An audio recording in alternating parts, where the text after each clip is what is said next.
I think democracy's bust in this country, to be honest. People, we're thrown a bone every 4 years to vote, and then they don't listen to us, they don't engage with us. And unless we do something, the vast majority of the population are going to drift away.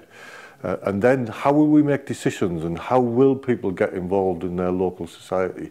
So something needs to change somewhere. But I distinguish between politics and party politics. I think what's happened is that the party system is essentially dysfunctional for all sorts of reasons, but at the higher levels, people vote and they don't get what they want. It doesn't make any difference what they do. And so people have become very cynical and disengaged from party politics. That's not the same thing as wanting to discuss and get involved in the decisions that make up your lives. The previous council had been really seriously dysfunctional, to be honest, and they were starting to play this austerity game, and they were cutting and proposing to cut some quite important services. And there were several large public meetings about pressing issues in town that attracted hundreds of people, and the town council was seen to be uninterested in addressing those issues. What makes Frome special is the people of Frome have always made things happen for themselves. So there's an incredible kind of community spirit, incredible voluntary sector, and that means we have a very rich culture despite being a small market town. And why do you need politics? Why do you need political parties at a local level? Why can't we just elect people for what they bring to the town and their experience and their contribution and their energy?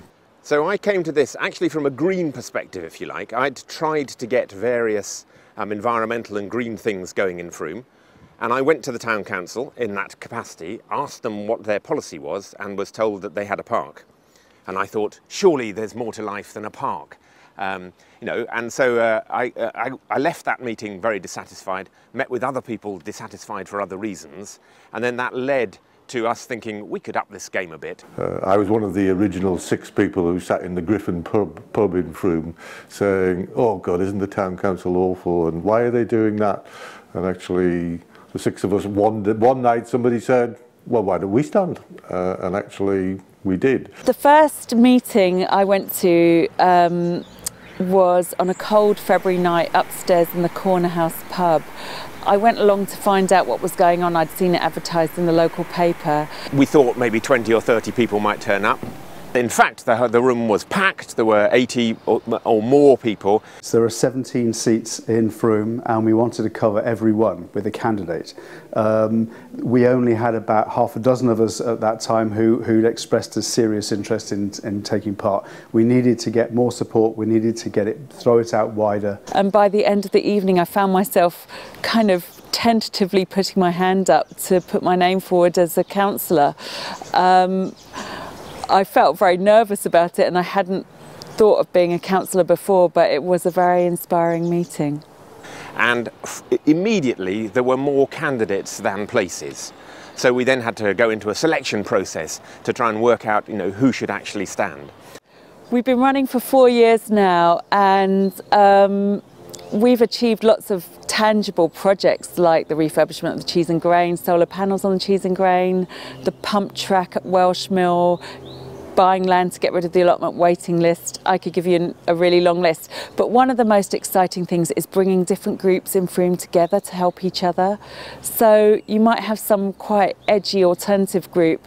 You put them in touch with some traditional group that has great skills, and you can make amazing things happen. So we're filming outside the cheese and grain because this is one of the things which epitomises what we've done.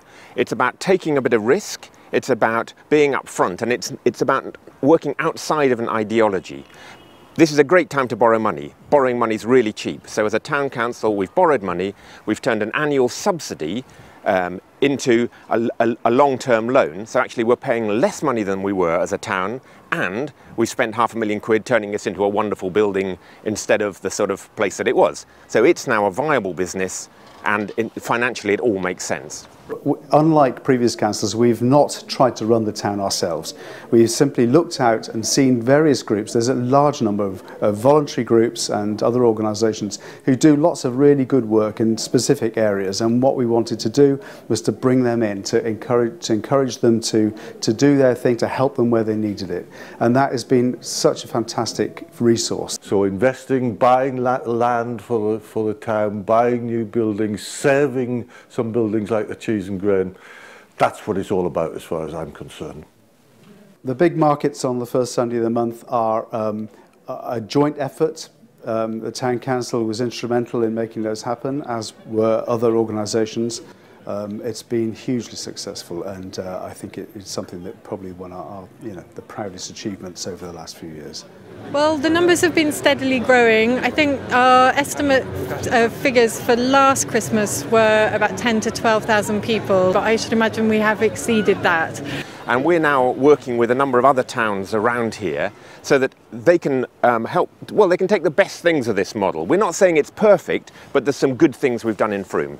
Okay. We have changed the staffing arrangements quite a lot, and what we've done is we've employed some exciting people and we've given them really good tasks, and they've blossomed as a result of that. And actually some people have come and worked for this town council for less money because of the reputation, because they know it would be an interesting place to work. There's always talk about, they should do this and they should do that, meaning some council or other. I mean, really, it's got to be we do this and we do that. Independence for Frome works as a group of individuals who cover a whole range of beliefs, but what we have in common is a desire to do good for Frome. We don't share any particular ideology that might interfere with that. All we want to do is to put Frome first. And what we've done with our town councillors as well is really drawn on their experiences, their life history, and used that to the full. And I said to them at the beginning of the 4 years, if we're not all changed at the end of 4 years as councillors, then we've failed. Because this should be a life-changing experience. And you know what? I think it has been. And for the future, I hope that this model inspires other places to sort of take control of their town council, work with the communities they're in, and really make things happen.